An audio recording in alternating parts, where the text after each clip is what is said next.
Assalamualaikum warahmatullahi wabarakatuh. Shalom, Om Swastiastu, Namo Buddhaya, Salam Kebajikan. Yang terhormat, Ibu Dr. Rana Septianti, SE, MSI, AKT, selaku dosen pengampu mata kuliah Corporate Governance, serta yang saya banggakan teman-teman mahasiswa kelas Corporate Governance A.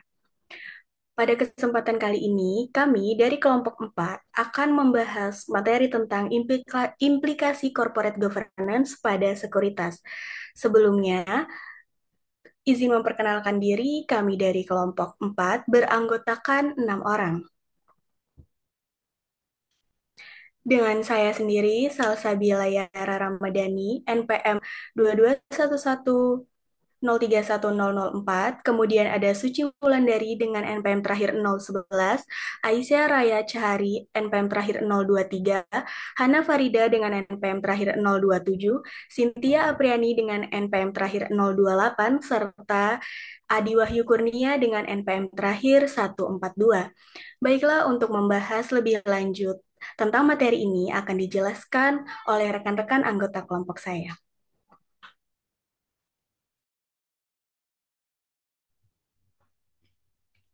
Baik, pada kesempatan ini saya akan menjelaskan sedikit tentang latar belakang makalah ini yang membahas terkait corporate securities. Dalam dunia bisnis sekarang, perusahaan tidak bisa hanya mengandalkan dana internal untuk menjalankan atau mengembangkan usahanya. Karena itu, perusahaan sering mencari pendanaan dari luar. Salah satunya melalui penerbitan corporate securities seperti saham dan juga obligasi. Nah, saham memungkinkan perusahaan mendapatkan tambahan modal tanpa harus mengembalikannya secara langsung. Tapi di sisi lain bisa mengubah kepemilikan dan juga hak suara di perusahaan. Sedangkan obligasi memberikan dana pinjaman dengan kewajiban membayar bunga dan pelunasan utang, namun struktur kepemilikan perusahaan tetap sama. Dan perkembangan teknologi juga membuat sistem pasar modal berubah menjadi lebih modern, misalnya melalui sistem paperless securities yang membuat transaksi lebih efisien dan juga transparan. Di Indonesia, hal ini difasilitasi oleh KSEI dan juga diawasi oleh OJK sebagai regulator pasar modal. Baik, selanjutnya akan dijelaskan oleh rekan saya. Dari latar belakang tersebut, maka rumusan masalah dalam penulisan makalah ini adalah satu, bagaimana peran corporate securities dalam sistem keuangan perusahaan. Kemudian dua, apa saja jenis-jenis sekuritas yang umum diterbitkan oleh perusahaan. Ketiga, bagaimana proses dan mekanisme penerbitan sekuritas dilakukan oleh perusahaan. Keempat, bagaimana implikasi konversi sekuritas terhadap struktur modal perusahaan. Kelima, bagaimana peran instrumen derivatif dalam pengelolaan risiko dan peningkatan nilai perusahaan. Serta yang keenam, mengapa perusahaan melakukan penggalangan dana di pasar internasional.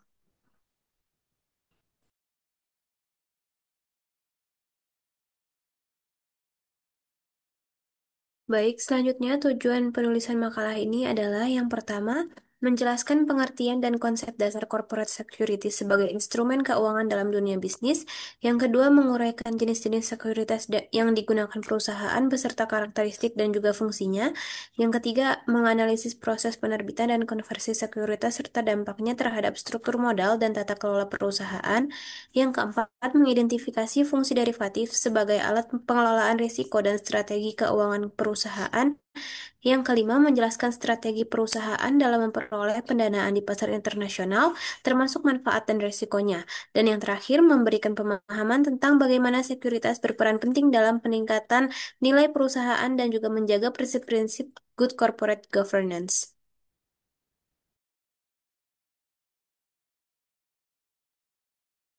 Baik, selanjutnya manfaat penulisan. Yang pertama ada manfaat teoritis.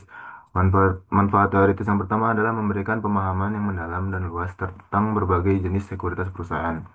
Yang kedua dapat memberikan penjelasan konseptual hubungan antara kebijakan penerbitan sekuritas dengan prinsip GCG. Yang ketiga menjadi literatur akademik tambahan yang membahas mengenai kaitan teori keuangan perusahaan dengan praktek tata kelola perusahaan. Selanjutnya manfaat praktis. Manfaat praktis bagi penulis ialah dapat menambah wawasan penulis mengenai konsep dan peran sekuritas pada perusahaan dalam pembiayaan modal dan restrukturasi perusahaan. Yang kedua ialah manfaat bagi pembaca. Membantu pembaca mengenal manfaat dan risiko terhadap surat berharga perusahaan dan dapat menjadi dasar pertimbangan dalam pengambilan keputusan. Yang ketiga, bagi perusahaan, dapat menjadi acuan dalam merancang sebuah kebijakan terkait penerbitan sekuritas yang dapat meningkatkan kredibilitas perusahaan dan sesuai dengan pedoman G3G. Bagi investor, memberikan pemahaman yang lebih baik tentang hak, kewajiban, serta risiko dari kepemilikan sekuritas perusahaan, serta pentingnya transparansi dan keterbukaan informasi dalam proses pengambilan keputusan. Yang terakhir ialah bagi dunia akademik. Dapat sebagai referensi baru dalam memahami penerapan teori keuangan dan tata kelola perusahaan secara sistematis dan juga melatih kemampuan analitis dalam mengkaji hubungan antara kebijakan perusahaan dan perlindungan investor.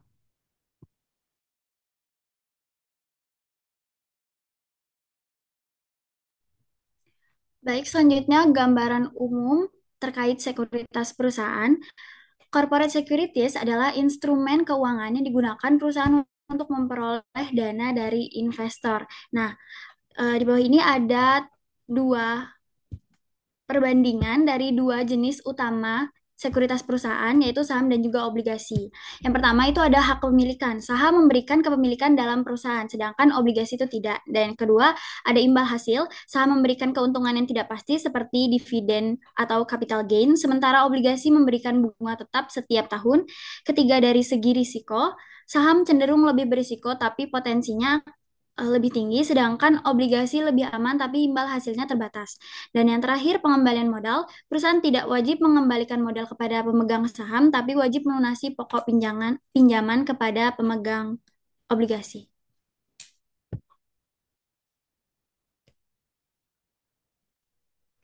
Selanjutnya yaitu jenis-jenis sekuritas. Secara umum, sekuritas dibagi menjadi dua jenis utama, yaitu saham dan obligasi.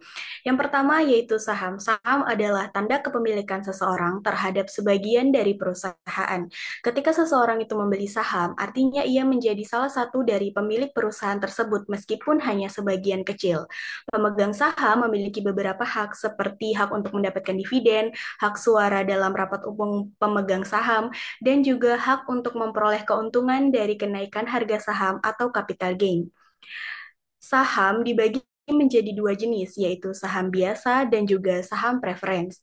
Saham biasa yaitu saham yang paling banyak dimiliki oleh para investor. Pemegang saham biasa berhak ikut serta dalam pengambilan keputusan penting perusahaan melalui rapat umum pemegang saham, seperti pemilihan direksi, menyetujui laporan keuangan. Namun, pembagian dividen untuk saham biasa itu tidak bersifat pasti, baik dalam jumlah maupun waktu pembayarannya. Itu tergantung pada keuangan dan juga pada kondisi keuangan dan juga keputusan RUPS. Ketika perusahaan bangkrut, pemegang saham biasanya juga berada di posisi terakhir dalam urutan pembagian aset, sehingga resikonya lebih tinggi. Tetapi sebaliknya, ketika perusahaan maju, keuntungan yang diperoleh bisa menjadi lebih tinggi dibandingkan dengan saham preferen. Kemudian yang kedua ada saham preferen. Saham preferen memberikan hak istimewa kepada para pemegangnya, terutama dalam hal pembagian dividen dan pembagian aset jika perusahaan mengalami likuidasi. Biasanya, pemegang saham preferen mendapatkan dividen tetap setiap periodenya, sehingga pendapatannya menjadi lebih stabil dibandingkan dengan saham biasa. Namun, sebagai gantinya, saham preferen itu seringkali tidak memiliki hak suara dalam RUPS. Dengan kata lain, saham preferen ini cocok bagi investor yang menginginkan pendapatan tetap dengan resiko yang lebih rendah. Selanjutnya, jenis saham preferen itu ada 4 bentuk. Yang pertama, ada kumulatif preferred shares, di mana dividen yang belum dibayar akan diakumulasikan untuk tahun berikutnya. Kemudian yang kedua, ada non-cumulative preferred shares, di mana dividen yang tidak dibayarkan tidak akan diganti di masa depan. Kemudian yang ketiga, ada convertible preferred shares, yaitu sahamnya dapat diubah menjadi saham biasa pada waktu tertentu. Kemudian yang keempat, ada participating preferred shares, yaitu pemegang saham bisa mendapatkan dividen tambahan jika laba perusahaan meningkat. Selanjutnya, jenis-jenis sekuritas yang kedua yaitu obligasi. Selain saham, perusahaan juga bisa memperoleh dana dengan menerbitkan obligasi. Obligasi adalah surat utang yang menandakan bahwa perusahaan meminjam uang dari investor dan wajib mengembalikannya pada waktu tertentu dengan tambahan bunga atau kupon. Jadi, pemegang obligasi bukan pemilik perusahaan, tetapi pemberi pinjaman. Sebagai gantinya, para pemilik obligasi berhak menerima bunga secara rutin dan mengembalikan pokok pada saat jatuh tempo. Jika perusahaan bangkrut, pemilik obligasi memiliki prioritas pembayaran lebih tinggi dibandingkan para pemegang saham. Obligasi memiliki 5 jenis. Yang pertama ada obligasi terdaftar, yaitu obligasi yang nama pemiliknya tercatat secara resmi. Kemudian yang kedua, obligasi atas unjuk, yaitu obligasi yang tidak mencantumkan nama pemilik dan bisa dipindah tangankan kapanpun. Kemudian yang ketiga, ada obligasi tanpa jaminan. Obligasi dengan jaminan, yaitu obligasi yang dijamin dengan aset perusahaan seperti tanah atau bangunan. Kemudian yang keempat ada obligasi tanpa jaminan, yaitu obligasi dengan tanpa jaminan, tapi bunganya biasanya lebih besar karena memiliki resiko yang lebih tinggi. Kemudian yang kelima yaitu ada obligasi konversi, yaitu obligasi ini bisa dikonversi menjadi saham di masa depan. Dalam tata kelola perusahaan, penerbitan obligasi ini bukan hanya tentang mencari modal tambahan, melainkan mencerminkan tanggung jawab dan etika keuangan perusahaan. Perusahaan wajib menyampaikan informasi dengan jelas kepada publik mengenai tujuan penggunaan dana dan resiko yang mungkin timbul. Jika perusahaan ini menerapkan prinsip corporate governance, maka tingkat kepercayaan investor akan meningkat. Kemudian, reputasi perusahaan akan membaik sehingga biaya modal di masa depan bisa lebih rendah. Selanjutnya akan dijelaskan oleh rekan saya.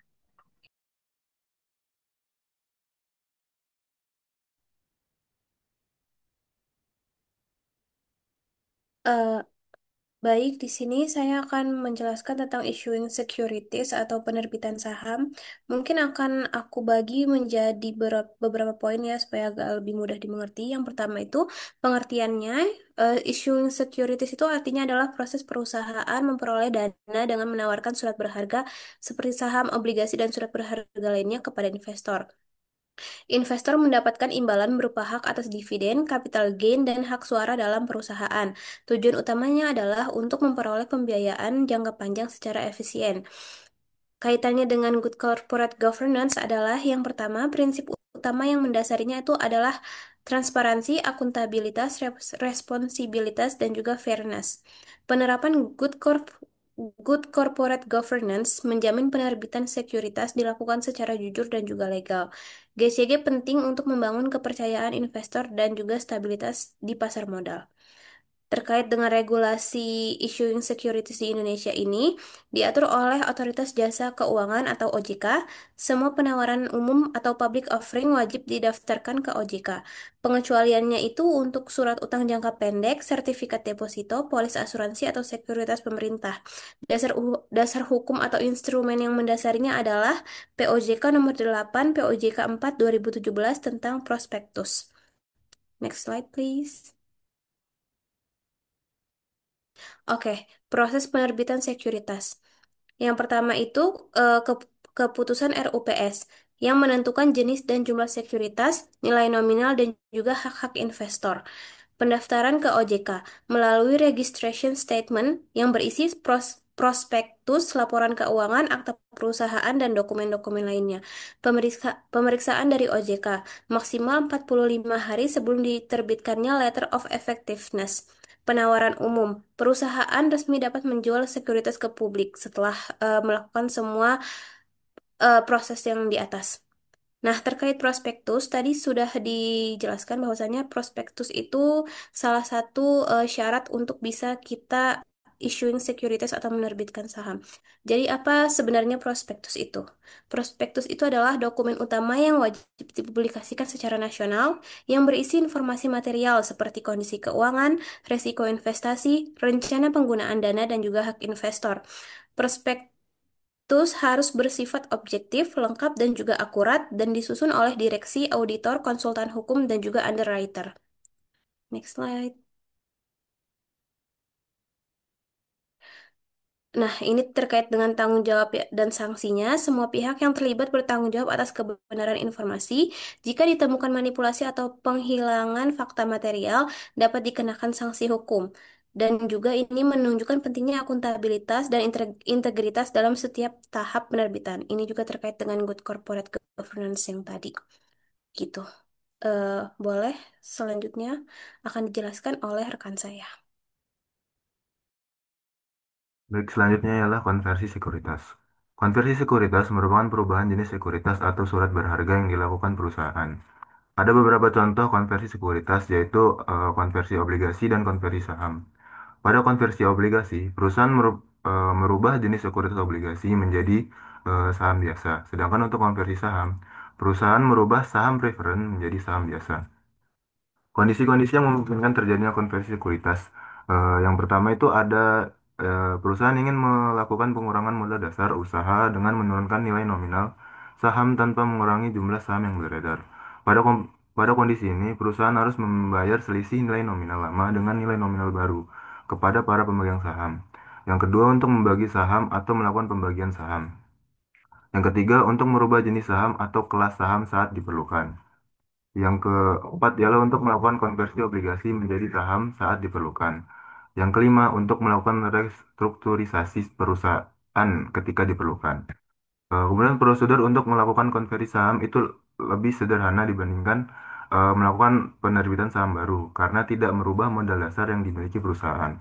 Sedangkan untuk konversi obligasi menjadi saham dapat meningkatkan nilai modal dasar perusahaan. Efek dari konversi ini telah diperhitungkan sejak awal penerbitan obligasi. Selanjutnya akan dijelaskan oleh rekan saya. Baik, selanjutnya itu ada derivatif, yaitu saham dan obligasi merupakan sekuritas primer yang memberikan hal langsung pada pemiliknya. Sedangkan instrumen derivatif adalah sekuritas yang nilainya bergantung pada kinerja sekuritas, aset, atau properti lainnya yang mendasarinya. Berdasarkan Undang-Undang Pasar Modal, derivatif mencakup hak, waran, opsi, dan kontrak berjangka. Sedangkan jenis-jenis derivatif yang dapat diterbitkan perusahaan untuk memperoleh pendanaan meliputi yang pertama ada REX atau hak. Hak ini diberikan kepada pemegang saham lama ketika perusahaan menerbitkan saham baru. Tujuannya agar mereka bisa mempertahankan porsi kepemilikannya. Hak ini juga bisa dijual ke pihak lain selama masa berlakunya.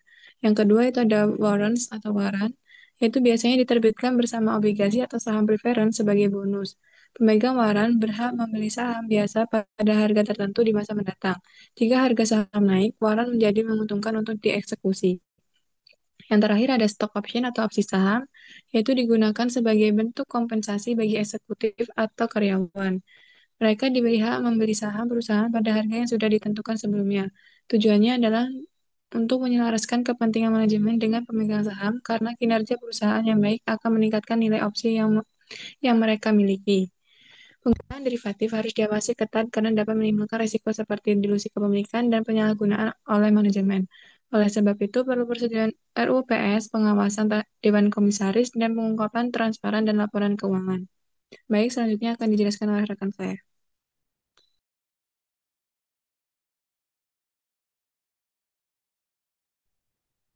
Baik, selanjutnya pendanaan perusahaan di pasar internasional.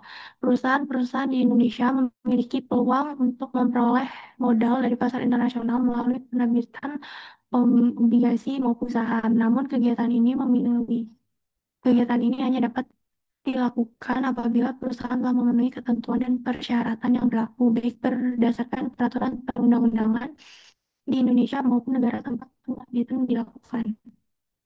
Untuk syarat-syaratnya itu yang pertama kegiatan usaha perusahaan tidak boleh termasuk dalam daftar bidang usaha yang tertutup bagi kepemilikan asing sebagaimana tercantum dalam negatif investment list.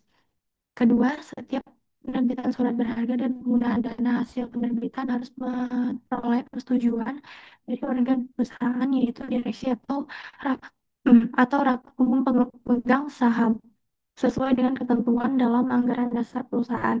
Tiga, perusahaan juga harus mematuhi ketentuan penawaran efek yang ditetapkan oleh otoritas di negara penerbitan serta tetap memenuhi peraturan Indonesia yang berkaitan dengan pengelolaan valuasi dan pelaporan lintas negara. Dalam konteks pengawas domestik perusahaan BRIC Indonesia yang berencana menerbitkan FDR seperti ADR, SDR, dan GDR wajib menyampaikan laporan rencana penerbitan kepada otoritas jasa keuangan. Laporan tersebut mencakup informasi mengenai rencana penerbitan, pihak-pihak yang terlibat, serta laporan keuangan dan laporan tahunan yang juga disampaikan kepada otoritas di negara tempat efek tersebut diterbitkan. Pencatatan di Bursa Efek Internasional juga memberikan sejumlah keuntungan bagi perusahaan, di antaranya biaya modal yang lebih rendah, peningkatan likuiditas, dan peningkatan reputasi serta kredibilitas di mata investor global. Namun, perusahaan juga menghadapi tantangan yang cukup besar karena pasar global internasional seperti Amerika Serikat, Hong Kong, dan Singapura itu memiliki standar tata kelola perusahaan yang jauh lebih ketat dibandingkan dengan pasar domestik. Oleh karena itu, perusahaan Indonesia yang ingin memasuki atau mempertahankan posisinya di pasar global harus mampu menerapkan tata kelola perusahaan yang kuat, transparan, serta sesuai dengan praktik terbaik internasional.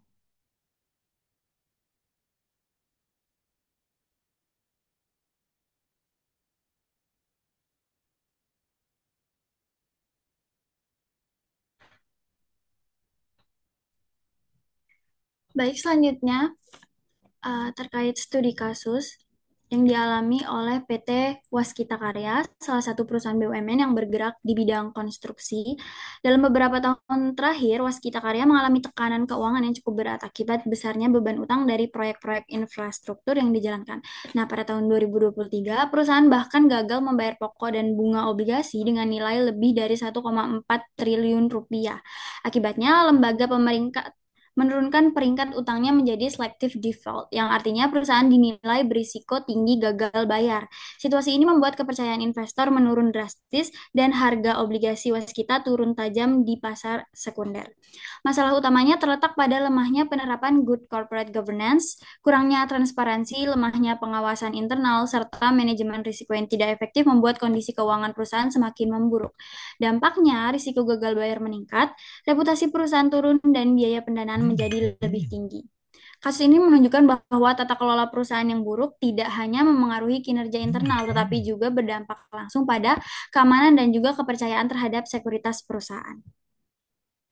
Baik, saya kembalikan kepada moderator.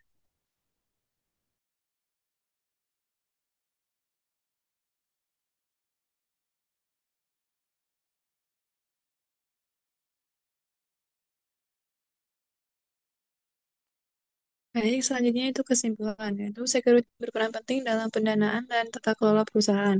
Saham dan obligasi menjadi instrumen utama yang menawarkan risiko serta imbal hasil berbeda sesuai kebutuhan perusahaan dan profil investor. Proses penerbitan sekuritas wajib mengikuti regulasi dan prinsip good corporate governance untuk menjaga transparansi dan kepercayaan investor. Perusahaan juga dapat memanfaatkan konversi sekuritas dan instrumen derivatif guna meningkatkan fleksibilitas pendanaan. Di tingkat global, pasar internasional membuka peluang modal lebih luas, namun dengan tuntutan tata kelola yang lebih ketat. Baik, selanjutnya,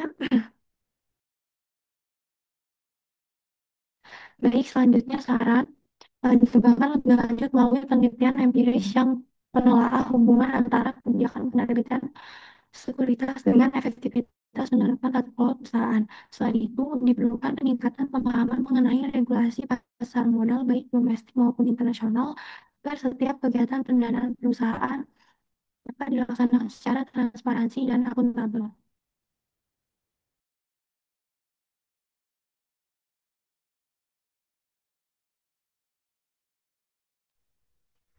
Baiklah, itu saja yang dapat kelompok kami sampaikan. Kami memohon maaf apabila terdapat kesalahan dan kepada Allah kami memohon ampun. Kami mengucapkan terima kasih kepada Ibu Ratna dan juga teman-teman yang telah menyaksikan video ini. Kami akhiri. Wassalamualaikum warahmatullahi wabarakatuh.